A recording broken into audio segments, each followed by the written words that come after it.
Agora na Jovem Pan, Sociedade Digital. Com Carlos Aros e André Miceli. Sociedade Digital no ar, a ponte aérea mais tecnológica do seu rádio e também da internet, para você que está nos acompanhando com imagens pelo Panflix ou pelo canal Jovem Pan News no YouTube. O programa de hoje vai tratar da digitalização das pessoas e das empresas, à luz de um dos eventos mais importantes aí do calendário tecnológico, que reúne figuras com bastante expressão quando o assunto é a transformação digital, é a aplicação de tecnologias no dia a dia das empresas e que, no fim das contas, chega na rotina de todos nós, invade, não é, os nossos momentos, sejam profissionais, sejam momentos de lazer, durante essa nossa jornada conectada. A gente vai fazer um pequeno apanhado aqui do que foi o Adobe Summit 2021. Vamos entender quais foram os highlights do evento e aquilo que a gente precisa ficar de olho para perceber como é que a tecnologia vai guiar essa nossa jornada nos próximos meses, nos próximos anos. E como sempre, para essa conversa, nessa nossa conexão, nessa nossa ponte aérea, meu parceiro André Miceli. Tudo bem, meu velho? Tudo bem, meu amigo. Vamos muito além do PDF e do Photoshop, não é verdade? Essas soluções que popularizaram a Adobe e como o Sociedade tem uma missão de trazer para todo mundo, levar para todo mundo as informações de tudo aquilo que vai chegar na nossa vida, que vai influenciar o uso da tecnologia em geral, é sem dúvida nenhuma muito relevante a gente debater o evento que não só debate e discute o futuro da tecnologia, mas que de fato ajuda a construir. A Adobe é uma empresa muito relevante e depois dessa relação estreita com a Microsoft tem se tornado um player ainda mais relevante no mercado. Quero ouvir um pouco sobre isso também. E é interessante, né? Você brincou aí do Photoshop e tal, a percepção geral que as pessoas têm, porque é o que está mais próximo delas de alguma maneira como objeto de interação, não é? Se tornou popular, mas é muito além disso. E aí, só quem poderá nos dizer o quanto além disso e traduzir para a gente essa jornada é o nosso convidado de hoje, que é o General Manager da Adobe Latam, que é o Federico Grosso, que está conosco nesta nossa conexão, ele também remoto, já que os tempos não têm permitido que os encontros sejam presenciais. Aliás, faz tempo que o André Miceli não vem aqui também para o estúdio por força da pandemia. Mas quero já agradecer, Federico, obrigado pelo teu tempo, por estar aqui conosco, e já é garantia que o nosso papo vai muito além do Photoshop, né? Obrigado a vocês pelo convite. Obviamente temos dinastias de produto. A Adobe é uma empresa icônica do Vale do Silício com mais de 30 anos de história. Então, sim, temos uma dinastia de produtos criativos, Photoshop é parte disso, e temos uma dinastia de produtos documentais, e o Acrobat, o PDF fazem parte disso. Obviamente muito orgulho, porque isso foi a fundação do que a Adobe é hoje, mas sim, o nosso jogo em tecnologia de contínua evolução. No final de tudo, a gente está falando sobre como melhorar a experiência das pessoas, seja a experiência delas enquanto profissionais, e aí as empresas adotando e colocando no dia a dia mais ferramentas, mais análise de dados, mais recursos à disposição dos profissionais para que eles possam entregar um resultado melhor do trabalho. E esse resultado, no final das contas, também é a entrega de uma melhor experiência para o consumidor, para o cliente, enfim, para quem está ali nessa relação de consumo. E tudo isso passa por ferramentas de análise de dados, por uma melhor experiência nas interfaces. Como é que a gente faz para que na hora da compra o cliente saiba onde ele tem que clicar, para onde ele tem que ir, sem atrito. E todo esse processo tem ali, de alguma maneira, em várias dessas frentes, tem a Adobe operando com parceiros, olhando de alguma maneira como é que essa relação vai funcionar para que essa entrega seja melhor. Mas é mais ou menos como uma mão invisível. E aí quando a gente vê, de alguma forma, num evento como o Summit, os players, os parceiros de vocês ali também falando, profissionais do mercado se colocando e mostrando, olha, estamos indo nessa direção, tudo isso fica muito mais claro e a gente consegue materializar. É evidente que eu, o André, por força do nosso ofício, já estamos ligados nisso, mas talvez quem nos acompanhe não tenha essa dimensão. Então eu queria pedir, Federico, para a gente começar a nossa brincadeira aqui, que você nos respondesse a isso. Diante de tudo que vocês mostraram, não é, que os convidados de vocês mostraram no Summit, para onde nós estamos indo? A gente já viveu muita coisa nessa digitalização aí mais intensa nesse último ano e meio, mas a gente está perseguindo uma jornada cada vez mais digital. Para onde a Adobe entende, a partir de tudo que vocês mostraram no Summit, que nós estamos indo nessa jornada? Para resumir onde o mundo dos negócios está indo nessa jornada de digitalização, é com o que é chamado de Real-Time Customer Data Platforms, que é um nome relativamente sofisticado, mas que simplesmente diz a possibilidade para uma marca de ativar os dados dos clientes conhecidos e desconhecidos para gerenciar tudo o seu perfil, a sua jornada em um sistema sem necessariamente utilizar dados externos, dados de terceiros, porque como muito do marketing funciona obviamente com o uso de marketing e de dados que são da própria empresa, ou seja, as informações que você passa dentro de um CRM quando você se cadastra e faz esse tipo de coisa, e uma série de informações que vêm de outros parceiros.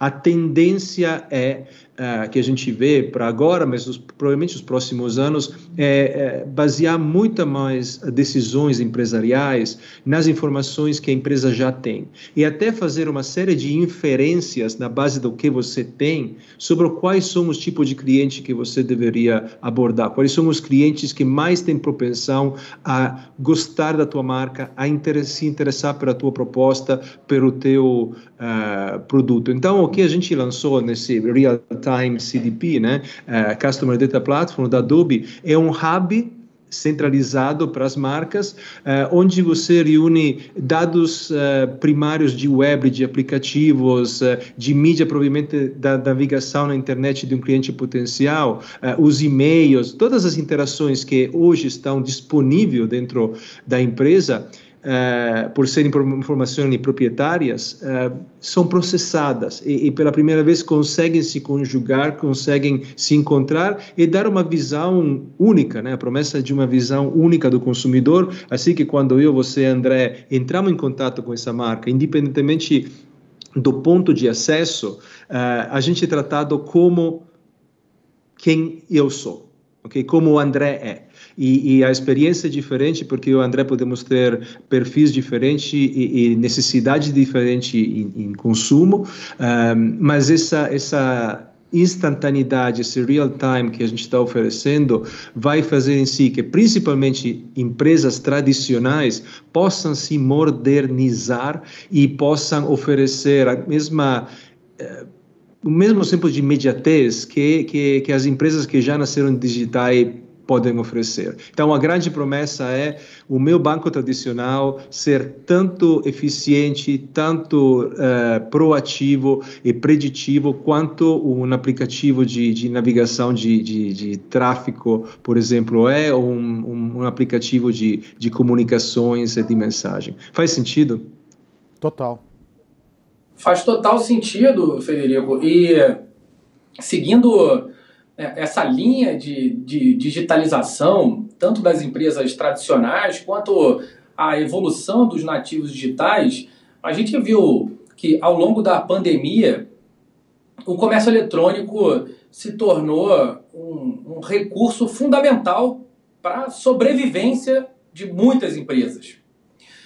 Não por acaso, alguns dos bilionários do mundo varejo ficaram ainda mais bilionários. A Adobe é dona de uma das principais, se não a principal, plataforma de comércio eletrônico do mundo, a Magento, que agora acabou de virar Adobe Commerce. E tem soluções de outras proporções, outras escalas também para endereçar necessidades de vendas e de e-commerce. Como estão as fichas da Adobe nessa solução? O que a pandemia mudou nesse sentido e o que vocês têm observado em relação à maturidade das empresas brasileiras no uso de soluções de comércio eletrônico? O que a pandemia veio para demonstrar é que o e-commerce deixou de ser uma forma, vamos dizer, conveniente de comprar e se tornou o principal meio para adquirir bens essenciais. Eu confesso que me descobri muito mais digital do quanto eu já pensava de ser, porque a pandemia forçou isso. E isso está nos números. Nos Estados Unidos, o e-commerce teve um impulso extra, chegou a ser um business de 183 bilhões de dólares, né? E o setor, como um todo, registrou 20% de crescimento no último ano. E a movimentação disso significa, nos Estados Unidos principalmente, que o mercado que a gente conhece muito bem, 844 bilhões de dólares, com uma previsão de 2022 de chegar a 1 trilhão. Então, a movimentação que o e-commerce gera é muito grande. A Adobe viu isso. A Adobe, em 2018, fez essa aquisição muito importante de uma empresa, como você bem colocou, chamada Magento Commerce. E qual é a proposta, né? A proposta é de direcionar os esforços para integrar, obviamente, a nossa tecnologia, nossas equipes. O objetivo é oferecer recursos que são impulsionados por inteligência artificial e que vão melhorar a taxa de conversão, a fidelização dos clientes no e-commerce, porque o que o e-commerce é, nada mais e nada menos que aquela última milha, aquele momento que depois que o teu coração e a tua imaginação são capturadas por um produto, depois que a tua racionalidade escolheu qual é a oferta melhor, depois que você chega nessa decisão de consumo, são os últimos cliques e são aqueles fundamentais. E vocês devem ter tido experiência nessa pandemia de muita experiência de e-commerce que foram extremamente sucedidas e de experiência de e-commerce não tão sucedida. Imagino que vocês, como eu, já deixaram em alguns carrinhos lá perdido na internet alguns produtos. Por quê? Porque essa última milha, esses últimos momentos de compra são atrapalhados, não são eficientes, né? A gente vive um pouco isso no físico também. Imagina quando você vai comprar um produto, está para pagar e tem uma série de perguntas sobre onde você nasceu, qual é o teu CPF, onde você mora, porque o teu e-mail, tudo isso. Isso, de uma certa forma, atrapalha um pouco a tua experiência no físico. Pelo menos a minha, de vez em quando, me incomoda, principalmente se eu estou depressa. Imagina isso no digital, onde você está acostumado a receber tudo em tempo real. Então, a importância e a crucialidade disso o e-commerce não é mais algo, assim, bom de ter, mas é o propulsor e o motor de muitíssimas empresas. Muito dos hábitos de consumo que adquirimos na pandemia não vão mudar. Alguns estão por ficar. A gente pode falar um pouquinho disso se vocês quiserem também, porque eu tenho as minhas opiniões, mas eu acho que alguns desses hábitos são aqui para ficar. E-commerce é um deles. E eu vou pegar carona nisso, porque quero saber a sua visão sobre o que deve se perpetuar, mas eu fico pensando sobre o limite dessa relação, porque é evidente que quando a gente tem ali um ambiente rico com informações, a gente tem que desfrutar dessas informações para entregar algo com valor para o consumidor. É isso que o consumidor espera. Aliás, está no topo aí das questões que são relevantes para a fidelização com uma determinada marca, a boa experiência. Uma experiência ruim já é um fator para que você troque, que você abandone e tudo mais. Mas há um limite para tudo isso, para essa utilização. Esse é um aprendizado que eu imagino também seja constante para as empresas, né, Frederico? No sentido de entender até onde ir para satisfazer o cliente e não se tornar um inconveniente ao utilizar uma informação. Porque é também uma linha, imagino, muito tênue no meio de tudo isso. E faz parte de um aprendizado, eu suponho, para as empresas que estão criando esses recursos por meio dos dados, mas também para os consumidores que, de um determinado período para cá, se tornaram se tornaram mais sabidos sobre como é essa relação e essa vida mais conectada, essa vida mais digital. E aí entra nessa história desses hábitos que vão permanecer e outros que não vão, diante das experiências que estão tendo agora nesse momento, né? Claro, e obviamente existe um aspecto legal e de regulamentação em tudo isso, mas eu acho que além desse aspecto, o que é muito importante é ressaltar e lembrar que existe uma relação de confiança a ser construída com o consumidor. É extremamente importante fidelizar um consumidor na base de uma experiência que seja transparente e, como você bem colocou, estamos enfrentando hoje uma base de usuário, de consumidores muito mais sábia e experiente do que no passado, porque a internet e tudo digital não é mais uma novidade por muitas pessoas. Algumas gerações nasceram digitais, outras migraram no digital, mas é claro que existe um nível de informação, existe um nível de atenção a qual é o limite que eu, como consumidor, aceito, né? De expor a minha privacidade, os meus dados, e quais são os limites que para mim não são negociáveis. Isso é algo que a gente está extremamente atento. A gente tem um tratamento de dados que é baseado com regras éticas extremamente fortes e cuidando, obviamente, de tudo que tem a ver não só com os bias, mas também com a questão de como você fomenta no mercado um respeito e uma transparência em relação aos dados, até além do que a jurisprudência e as legislações pedem. E na nossa experiência não tem como.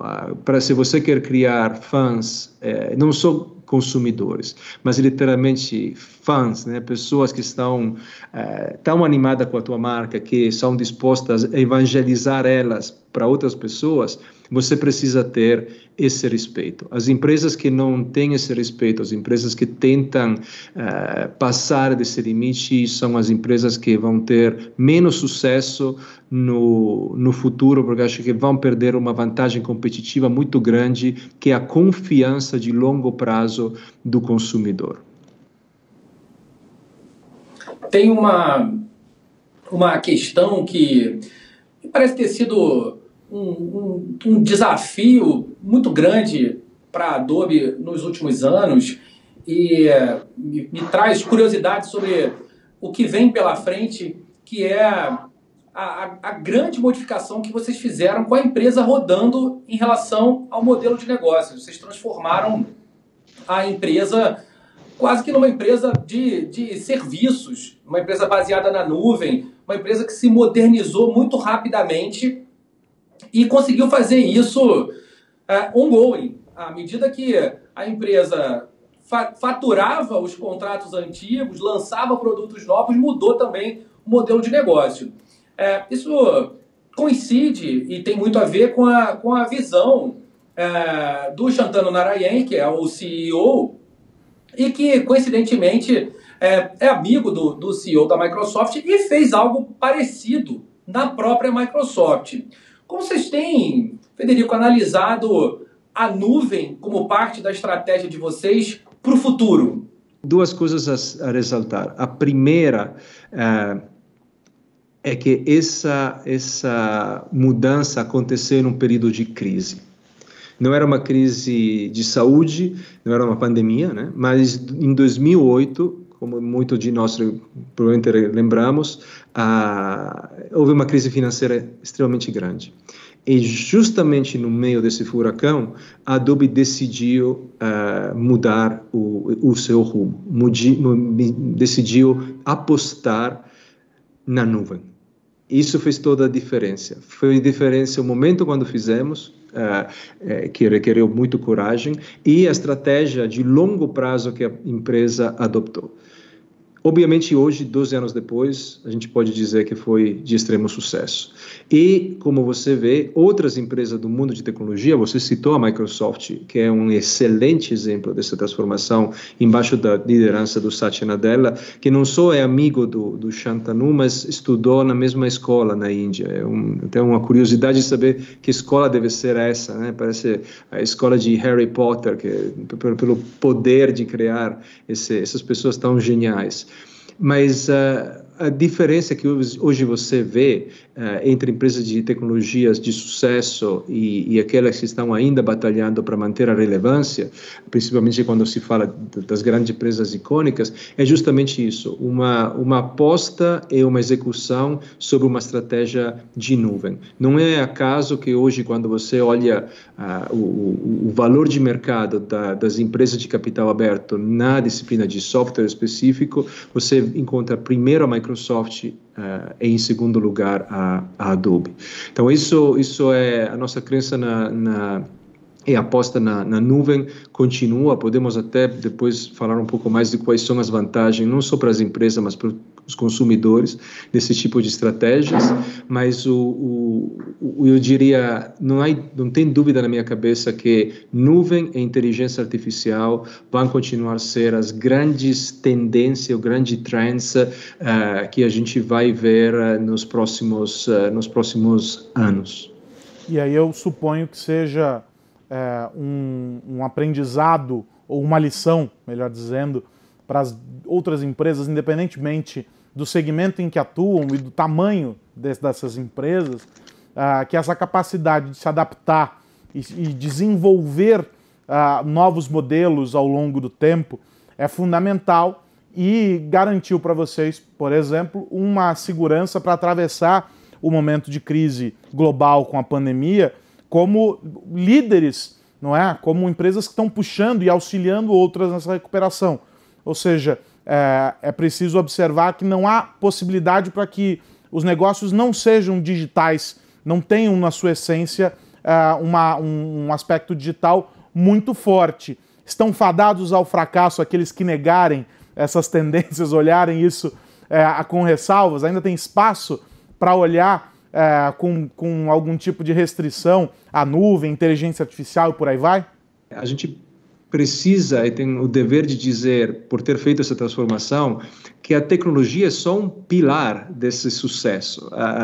Existe uma questão extremamente forte que dentro da Adobe a gente discute todo dia, que é a questão cultural, porque ter uma visão é excelente, mas ter uma visão sem ter um mindset, uma cultura que drivam a execução dessa visão, dessa estratégia, não vale nada.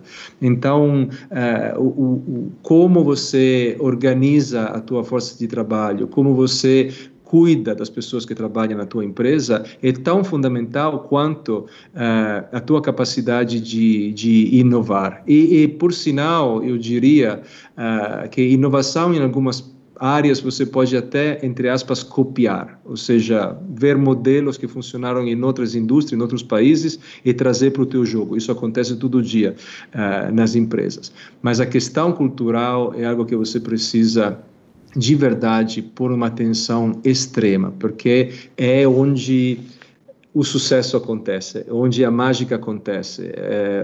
Tanto se fala hoje de diversidade, mas depois de 7 anos liderando a Adobe, entendo por que é importante. E isso é porque sem diversidade, seja ela cognitiva, de gênero, seja diversidade no senso mais amplo possível, sem diversidade não existe inovação. Federico, quando você compara a América Latina, uma região que está sob sua gestão, e se encontra com os seus pares ao redor do mundo, como você vê, como você entende o desenvolvimento da tecnologia e do uso das soluções da Adobe, não só de faturamento, claro, a América Latina, o Brasil, elas têm proporções que não tem como serem iguais, porque o mercado é menor do que o mercado americano, do que o mercado europeu. Mas como você enxerga o entendimento da tecnologia, o que o Summit mostra de audiência da América Latina e do Brasil? Como a gente tem buscado entender, usar e vender essas soluções? O importante lembrar é que o Brasil tem casos de excelência. Eu penso no setor de retail, penso no setor do banking e das telecomunicações, de excelência. Aliás, algumas vezes de uso melhor de tecnologia do que está sendo feito lá fora. Por quê? Porque o usuário brasileiro tem hábitos digitais extremamente sofisticados. Tem uma grande curiosidade. E quando você vê as redes sociais e o acesso que a população de usuários brasileiros tem à mídia social, por exemplo, é incrível. Estamos sempre no segundo ou terceiro lugar depois dos usuários dos Estados Unidos, tendo uma população diferente. Então, existe de verdade uma demanda que vem dos consumidores e existe uma necessidade das empresas se adequar a essa demanda, porque quem vai ganhar isso, quem vai ganhar esse negócio de experiência digital, vai ter uma vantagem competitiva muito forte comparado com os pares. Então, o que eu diria, diferenciações que você me pediu. Os usuários aqui são tão sofisticados, algumas vezes mais sofisticados do que você encontra lá fora. O tipo de marcas e o impacto que pode elas ter fazendo um digital bem, como o Magazine Luiza faz, que é um cliente da Adobe, como o Itaú faz, que é um cliente da Adobe, como o Vivo faz, que é um cliente da Adobe, é muito grande. Agora, obviamente, não todos são casos de excelência. Então, eu acho que a maturidade empresarial em abraçar, como a gente estava falando, fenômeno da nuvem, de uma gestão mais ágil de dados e de informação dos consumidores, ainda é aquela peça que está amadurecendo. E a nossa responsabilidade como empresa de tecnologia é fazer isso amadurecer o mais rápido possível, junto com nossos parceiros, como Microsoft, Accenture e muitos outros. Só para a gente entender rapidamente as suas apostas dos comportamentos, aí, dos hábitos da pandemia, o que fica, o que vai mudar e o que vai embora depois que toda essa confusão passar, Federico. Rapidamente, queria te ouvir sobre isso, não dá para perder essa oportunidade. Olha, eu acho que a minha frase em relação a isso é o ser humano premia a eficiência e a pandemia força a eficiência. Eu não sei dizer, do ponto de vista geral de consumo, o que efetivamente pode ser isso. Eu sei na minha vida pessoal e na experiência dos usuários que a gente vem monitorando, como todos os serviços digitais que têm a ver com agilizar e transformar a tua vida, algo que a gente fazia muito esporadicamente, talvez no passado, que seja na mobilidade no trânsito, que seja no e-commerce principalmente, que seja com serviços financeiros, e vão ficar. Existem algumas coisas que a gente vai ter nostalgia, então eu espero que os cinemas reabram, porque a experiência de assistir um filme no cinema é imbatível, mas algumas coisas eu sei que eu não vou fazer mais, e imagino que muitas outras pessoas, depois de ter buscado eficiências, não vão voltar atrás. É a mesma coisa que uma crise energética. Quando você muda uma lâmpada porque tem uma crise energética, acaba a crise energética, você fica com a lâmpada mais eficiente. Então, essa é a imagem que eu deixaria para descrever o que o digital eficiente é numa pandemia. Perfeito. Mas foi maravilhoso, podíamos ficar aqui mais horas e horas aqui discutindo todos esses assuntos. Federico Grosso, General Manager da Adobe Latam, aqui com a gente no Sociedade Digital, com reflexões importantes, recados importantes para você que comanda um negócio, para você que é profissional ou simplesmente para você que está sendo impactado por todas essas transformações. Federico, mais uma vez, obrigado pelo teu tempo, já está convidado para a próxima, quem sabe presencialmente aqui com a gente no estúdio. Será um grande prazer. Obrigado a vocês, um grande abraço a todo mundo que está nos ouvindo. Obrigado, tchau, tchau. André Miceli, semana que vem tem mais. Semana que vem tem mais. Quero dizer que em todas essas centenas aí de programas, ou quase uma centena de programas, é a primeira vez que eu e um convidado estamos com a mesma camisa. Estamos quase uniformizados, Federico. E quero te parabenizar pelo bom gosto. É que você não sabe, mas na verdade ele já estava usando os algoritmos para entender qual era a preferência aqui da audiência dele, que éramos nós. Preditiva. Eu sou italiano. Federico, então muito bom obrigado. Gosto vem de natural. Tchau, obrigado. É isso, gente. Na semana que vem tem mais Sociedade Digital, discutindo os impactos da tecnologia no nosso dia a dia. Você que chegou pela metade no programa de hoje, fica tranquilo. Corre lá no Panflix, a íntegra deste programa e dos outros, lá no Panflix e também no canal Jovem Pan News no YouTube. Na semana que vem a gente está de volta no rádio e também na internet. Um grande abraço. Tchau, tchau. Você ouviu Sociedade Digital com Carlos Aros e André Miceli.